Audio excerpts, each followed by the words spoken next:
Isto diz aquele que tem na sua destra 7 estrelas, que anda no meio dos 7 castiçais de ouro.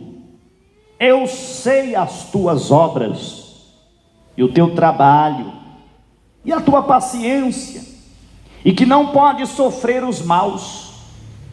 Puseste à prova os que se dizem, ou os que dizem ser apóstolos, e não são, e tu os achaste mentirosos. Sofrestes, tens paciência, trabalhaste pelo meu nome e não te cansaste. Tenho, porém, contra ti que deixaste o teu primeiro amor. Lembra-te, pois, de onde caíste, arrepende-te, pratica as primeiras obras. Quando não, brevemente a ti virei e tirarei do seu lugar o teu castiçal, se não te arrependeres. Tens, porém, isto, que aborreces as obras dos nicolaítas, as quais eu também aborreço. Quem tem ouvidos, ouça o que o Espírito diz às igrejas. Ao que vencer, dar-lhe-ei a comer da árvore da vida que está no meio do paraíso de Deus. Amém, amém. Pode sentar, querida igreja, em nome de Jesus. Glória a Deus, pode sentar. Nós vamos aplaudir Jesus, né? Vamos aplaudir o Senhor pela sua palavra. Glória a Deus.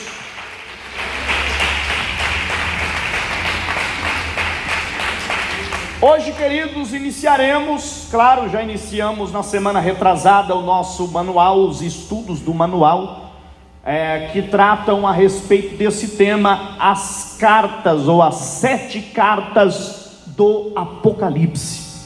E na primeira lição nós falamos a respeito de Apocalipse e a revelação de Jesus Cristo. Hoje a lição de número 3, terceira semana de ensinamento bíblico, que tem por título Éfeso, a igreja do amor esquecido. Queridos irmãos, trataremos durante todo este trimestre, janeiro, fevereiro e março, destes assuntos maravilhosos que são as cartas de Deus, as igrejas da Ásia Menor, ou antiga Ásia Menor. Hoje aquela região é o país da Turquia, e o país da Turquia, infelizmente, queridos irmãos, com tristeza eu digo isso, porque não é um país cristão, muito pelo contrário, é um país de maioria muçulmana. Infelizmente, é um dos países onde tem mais muçulmano no mundo, é a Turquia, exatamente onde ficavam essas igrejas aqui. E isso, queridos irmãos, é preocupante sim, porque lugares onde tínhamos igrejas, e várias igrejas, não eram apenas 7, tinha a igreja de Colosso, por exemplo, que ficava ali naquela região, tinha diversas igrejas ali, que deixaram de existir, foram extintas, e que hoje menos de 0,2% da população é cristã ali no país da Turquia, porque eles enfrentam grande resistência e grandes problemas com perseguição por causa da fé no Senhor nosso Deus. Observe, queridos, que o Senhor manda escrever ao anjo da igreja que está em Éfeso. Se os irmãos notarem, não é a primeira vez que é mandada uma carta, ou destinada uma carta à igreja de Éfeso. Não é a primeira vez. Nós temos uma carta de 6 capítulos, chamada Carta aos Efésios. Se os irmãos notarem, os Efésios, quem eram eles? Os habitantes de Éfeso.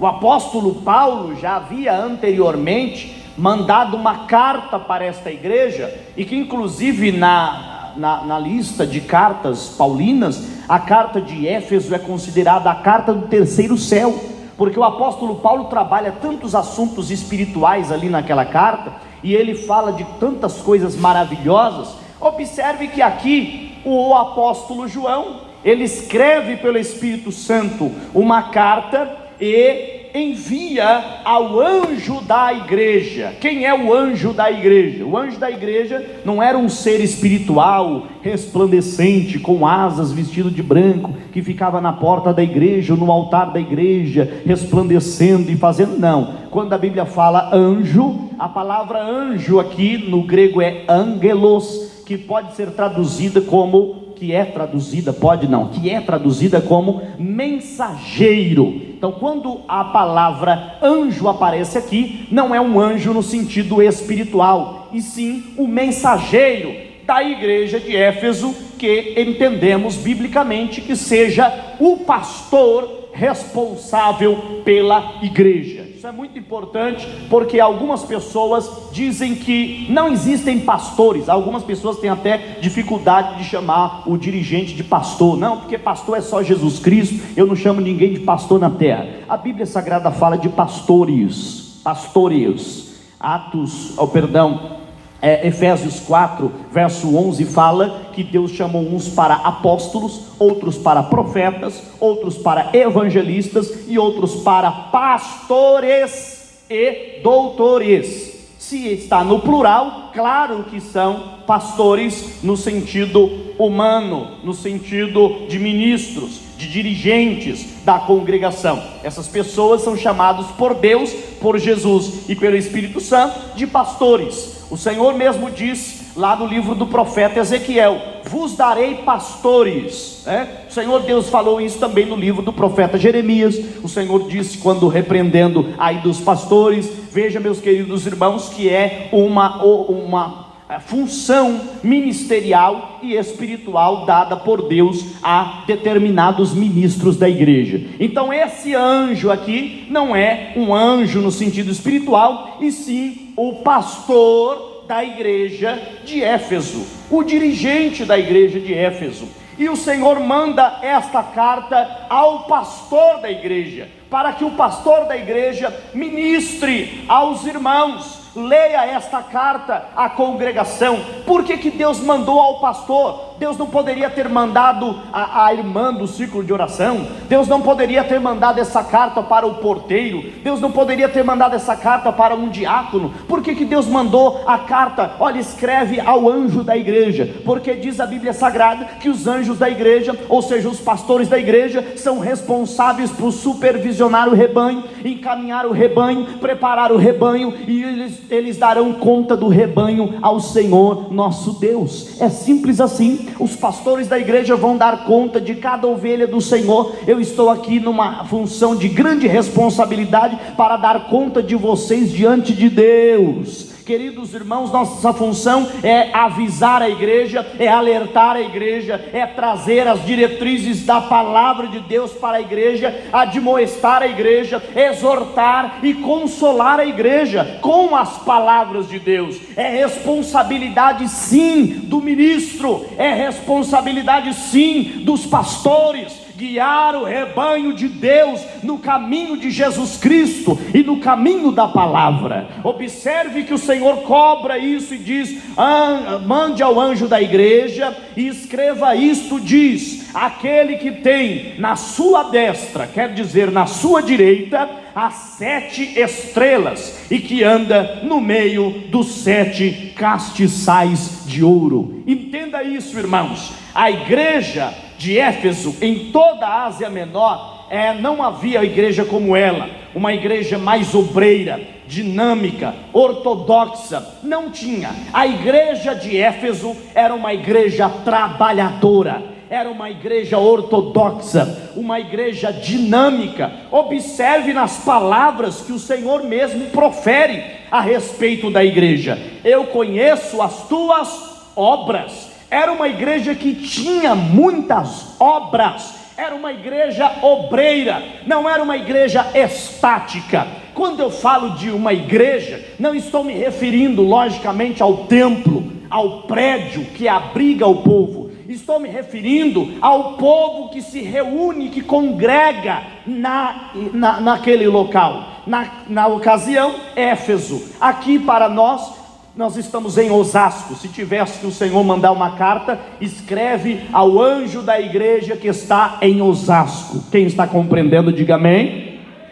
Então era uma igreja obreira, não era uma igreja parada, não era uma igreja, meus queridos irmãos, apática, não, era uma igreja obreira. Veja, eu conheço as tuas obras. Deus conhece quem trabalha e quem enrola. Deus conhece quem trabalha, quem faz e quem não faz. Deus não vai dar galardão como os homens fazem, não. Deus não vai dar galardão e vai presentear baseado na amizade. Não, esse aqui é meu amigo, esse aqui faz parte do meu convívio, esse faz parte aqui do meu ciclo de amizade. Não, o Senhor, Ele vai presentear e galardoar sim aqueles que têm boas obras. E essa igreja tinha boas obras. O teu trabalho era uma igreja trabalhadora, a tua paciência, observe, era uma igreja que tinha virtudes tremendas e que não pode sofrer os maus. Quero dizer, era uma igreja que não tolerava a maldade no seu seio. Era uma igreja que repreendia sim as coisas erradas e que estavam em desacordo com a vontade de Deus. Entretanto, queridos irmãos, esta igreja que estava no caminho da palavra, da ortodoxia, observe, puseste à prova os que se dizem ser apóstolos e não são, e tu os achaste mentirosos. Observe, era uma igreja ortodoxa, guardava a santa palavra, puseste à prova, quer dizer, vocês provam aqueles que dizem, que aparecem dizendo que são apóstolos, mas vocês provam eles e percebem que eles não são apóstolos. Ou melhor, eles não são servos de Deus, não são profetas, são falsos profetas, e vocês acharam a mentira deles. Existe, queridos irmãos, na atualidade, pessoas se dizendo apóstolo, profeta, pastor, doutor, bispo e tantas coisas, e que não são.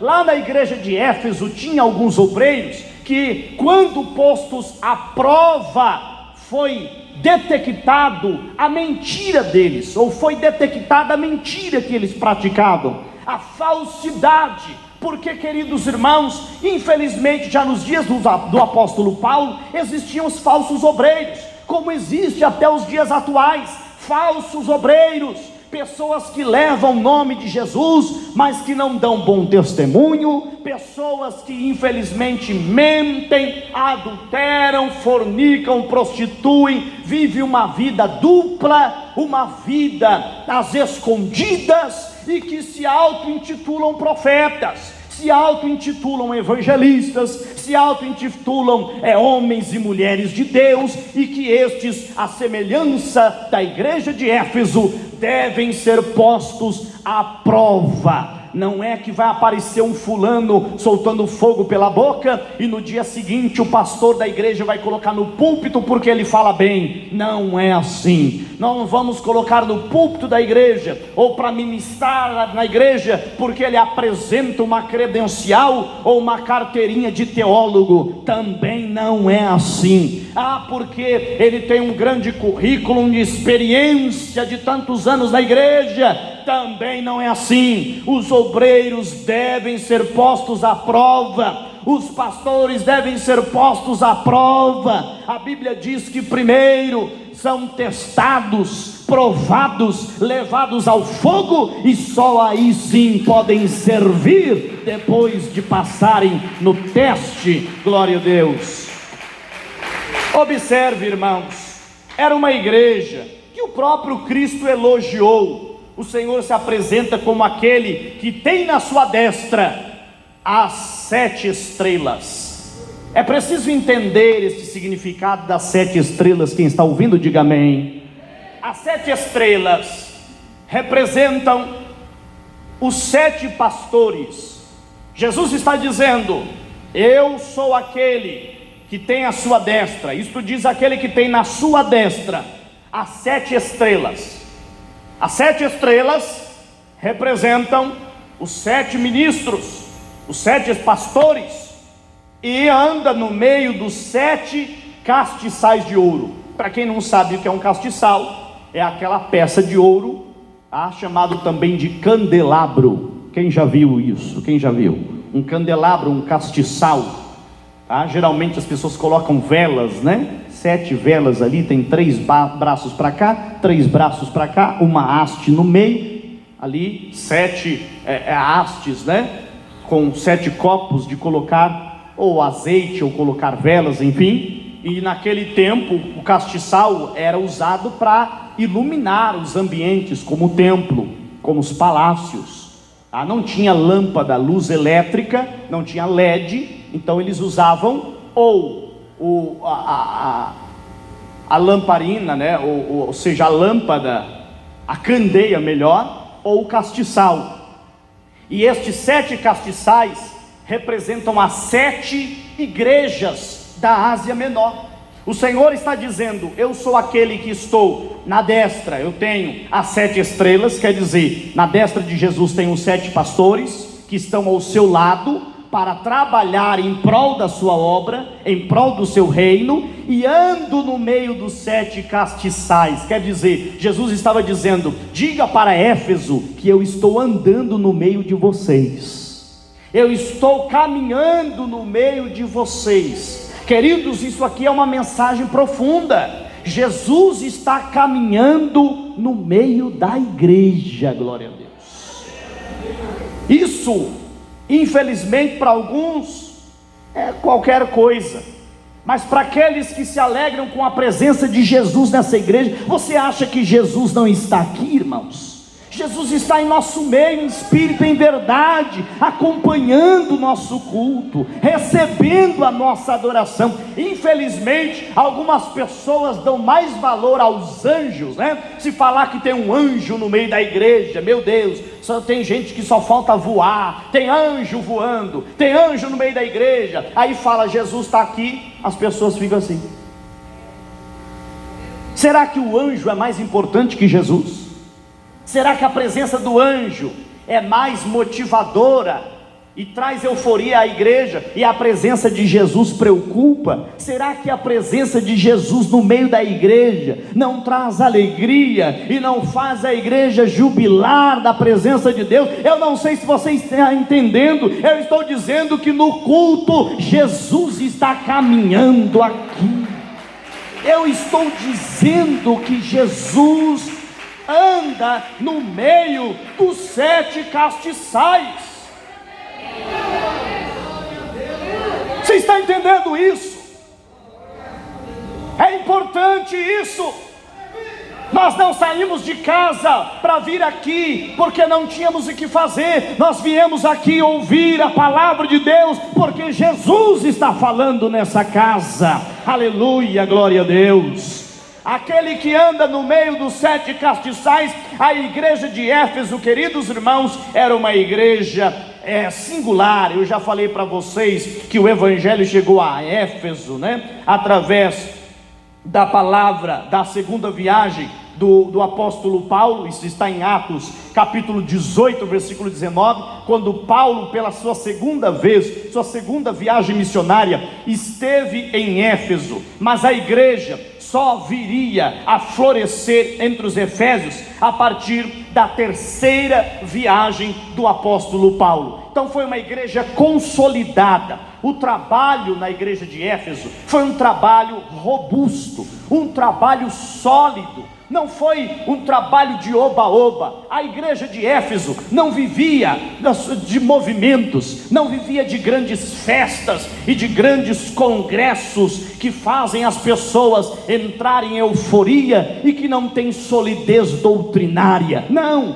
pelo contrário, a igreja de Éfeso era uma igreja armada com as armaduras de Deus. Era uma igreja que recebeu o entendimento dos dons ministeriais. Era uma igreja que recebeu a ministração do apóstolo Paulo e os ensinamentos da comunidade cristã, como viverem na comunhão dos santos e como respeitarem uns aos outros. O amor e o respeito mútuo era presente naquela igreja. Segundo, a solidez doutrinária, o preparo bíblico naquela igreja era tremendo. Você sabe por quê, queridos irmãos, que muitos infelizmente não suportam as adversidades, e muitas igrejas esvaziam a cada dia e vão a cada dia definhando espiritualmente, é porque os crentes de algumas igrejas não querem Bíblia, querem movimentos, querem pastores palhaços nos púlpitos, querem pregadores animador de plateia, que só sabem gritar e fazer careta no microfone, mas que não tem Bíblia sagrada, não tem palavra de Deus, não tem ensinamento bíblico, só tem oba-oba, festas e coisas dessa natureza, que não solidificam uma igreja, que não sustentam e que não firmam as estacas espirituais desta igreja. Mas, queridos irmãos, a igreja de Éfeso era uma igreja sólida na doutrina da palavra, era uma igreja fortalecida, era uma igreja cheia da palavra de Deus. E eu quero, em nome de Jesus, que esta igreja que se reúne em Osasco fique firme e forte na palavra, que não tenha nada que tire vocês da palavra de Deus. Aleluia! Quem dá glória a Deus para Jesus? Quem dá glória a Deus para Jesus? A igreja de Éfeso era uma igreja fortalecida na palavra, uma igreja de ministros excelentes. Lá tinha doutores, tinha pastores, tinha evangelistas, tinha profetas, tinha homens e mulheres de Deus compromissados com o santo evangelho, com a sã doutrina. E ali, queridos irmãos, observe, além de Paulo, a igreja também foi pastoreada pelo irmão Timóteo. Olha que interessante, a igreja de Éfeso, além de ter o apóstolo Paulo ministrando, também tinha Timóteo, um jovem pastor, cheio do Espírito Santo, cheio da virtude de Deus. Também, queridos irmãos, esta igreja era ocupada, o púlpito dessa igreja era ocupado por João, o discípulo amado. Os obreiros que passavam por esta igreja, era comprovado lá na vida deles a excelência do evangelho. Glória a Deus. Era uma igreja forte, era uma igreja que sabia identificar os falsos apóstolos, os falsos profetas, era uma igreja tremenda nas escrituras. Só que eles esqueceram de um detalhe, e este detalhe é muito importante para nós. Vocês estão assustados? Diga amém. Graças a Deus ninguém, né? Quem está feliz, diga glória a Deus. Agora isso aqui é de assustar, porque era uma igreja forte, sólida, era uma igreja que tinha muito trabalho, paciência, mas um grande problema, e um grave problema, sim, esse grande problema que tinha na igreja de Éfeso, o grande amor que essa igreja tinha. Podemos falar, claro que em sentido espiritual, os crentes perderam a paixão, o primeiro amor, a chamada lua de mel da noiva com o noivo. Eles perderam este sentimento, eles perderam este sentimento de servir a Cristo por amor, de adorar a Cristo por amor. A dedicação ao Cordeiro de Deus já não existia mais nessa igreja quando o apóstolo João escreveu essa carta pelo Espírito Santo de Deus. Observe, queridos irmãos, agora pense, se ela foi de fato pastoreada pelo discípulo do amor, como essa igreja veio se esquecer do amor? Às vezes, queridos, nós estamos tão empenhados em tanto trabalho, em tantas atividades, em tanta coisa, e a igreja vai crescendo, e a igreja vai crescendo, e a igreja vai se adiantando, enriquecendo, e graças a Deus por tantas coisas que Deus já nos deu. Mas, queridos, infelizmente nós vamos passando o tempo e nós vamos perdendo aquele romantismo, nós vamos perdendo aquela sensibilidade, nós vamos perdendo aquela comunhão que tínhamos. Vocês percebem esse culto doutrinário? Eu costumo ir, nunca vou deixar de falar isso, esse é o culto que deveria estar mais cheio na igreja, porque os crentes que amavam a palavra deixaram de amar, Os cultos de oração nas igrejas hoje são os cultos mais vazios, os cultos doutrinários são os mais vazios. Os crentes agora, tudo é culpa do coronavírus. Aqueles que já não queriam vir, agora que não vem mesmo.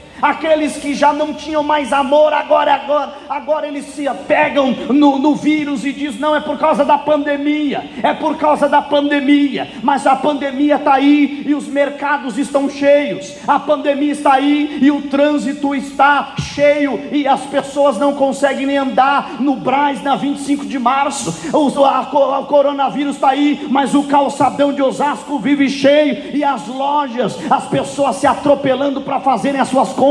Não é questão de pandemia não, irmão, não é questão de nada disso, é questão de que muitos perderam o primeiro amor. Antes tinham força para buscar a Deus, hoje só buscam a Deus. Alguns buscam empurrados, alguns buscam se forem até mesmo pressionados pelas lutas ou ameaçados pela morte. Aí as pessoas lembram de Deus, mas basta melhorar um pouquinho que já relaxam de novo, basta arrumar um emprego que relaxa de novo, basta as coisas melhorar que relaxa de novo. Era isso que estava acontecendo com a igreja de Éfeso, uma igreja tão fortalecida, uma igreja tão preparada nas escrituras, uma igreja tão abençoada, mas se esqueceu do primeiro amor, e Deus está cobrando: tenho porém contra ti um comportamento de vocês que eu não estou me agradando,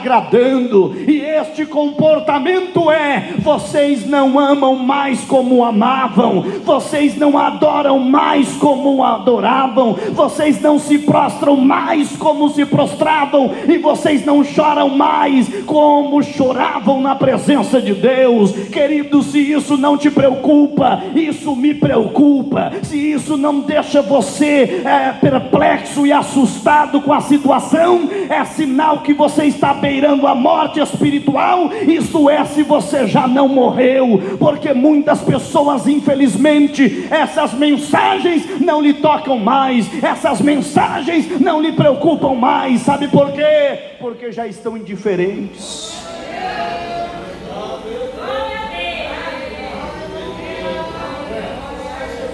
Não toca mais. Fala com o defunto para ver se ele responde, aperta um defunto para ver se ele grita, belisca ele para ver se ele reage. Quem infelizmente já morreu espiritualmente não tem mais e não esboça nenhuma reação, porque já morreu, infelizmente. Essa era a preocupação, queridos irmãos. A igreja de Éfeso estava se afastando tanto do amor de Deus, estava se afastando tanto, que o Senhor vai dizer para eles: eu tenho porém contra ti que vocês deixaram o primeiro amor. Aí vem a mensagem de Deus: olha, arrependa-te e volte à prática das primeiras obras. Dá tempo de se arrepender ainda, Éfeso, dá tempo de vocês voltarem a praticar o que vocês praticavam, dá tempo de vocês voltarem a buscar como buscavam, dá tempo de se arrependerem ao Senhor, de se humilharem ao Senhor, de chorarem profundamente na presença de Deus e pedir: Senhor, renova em mim o espírito reto e não retires de mim o teu Espírito Santo. Igreja de Jesus aqui em Osasco, não perca a chama do Espírito Santo. Onde está o nosso amor pelas coisas de Deus?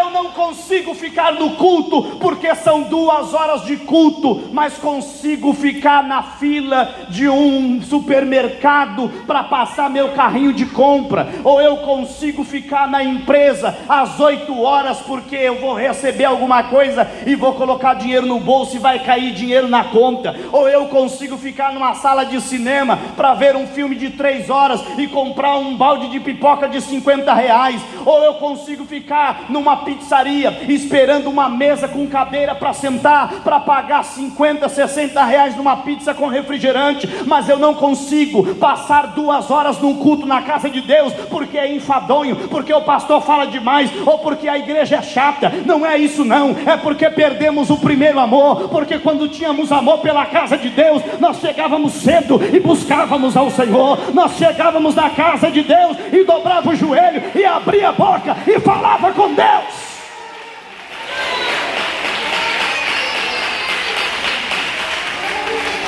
Entenda e aceite essa verdade: fomos nós que mudamos. Para de colocar a culpa na igreja. A igreja é você, a igreja sou eu.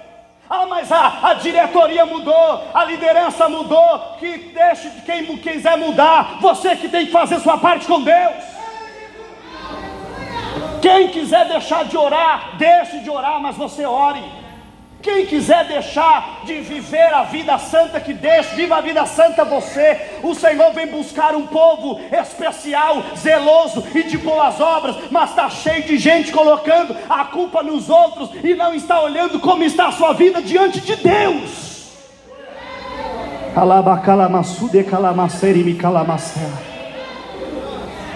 Você já parou para pensar isso? Há um tempo atrás a ceia do Senhor era lá na sede, e as pessoas pegavam 2, 3, 4 ônibus e ia. Agora a ceia do Senhor é em todas as congregações, em todas. Quem lembra que a ceia do Senhor era lá na sede? Quem lembra? 2 ceias no mês, oficial e do concerto, e as pessoas enchiam o templo para tomar ceia do Senhor. Quem lembra que a doutrina era só na sede? Não tinha doutrina nas congregações, era só na sede, e o povo ia para a doutrina. Pastor, mas naquele tempo tinha que marcar carteirinha. Não importa, mas ia. Ia. Doutrina? Ia. Santa Ceia? Estava lá. Confraternização? Vigília? Onde é que tem vigília? Onde é que tem consagração? Onde é que está tendo uma campanha forte? Eu quero participar. Culto de batismo com o Espírito Santo, eu quero participar. Meu Deus do céu, eu quero receber os dons, eu quero ser obreiro. Era uma briga para ser obreiro na igreja. Lembra? Era uma briga no bom sentido da palavra, né? Para ser dirigente de igreja. Todo mundo queria ser dirigente, irmão. Quando alguém falava assim, vai trocar o dirigente, o irmão já ia de paletó e gravata para me chamar. Eu quero estar lá. Ou se Deus me chamar para ser um dirigente. Aí o tempo vai passando. Aí hoje fica difícil a gente conseguir um dirigente para uma igreja.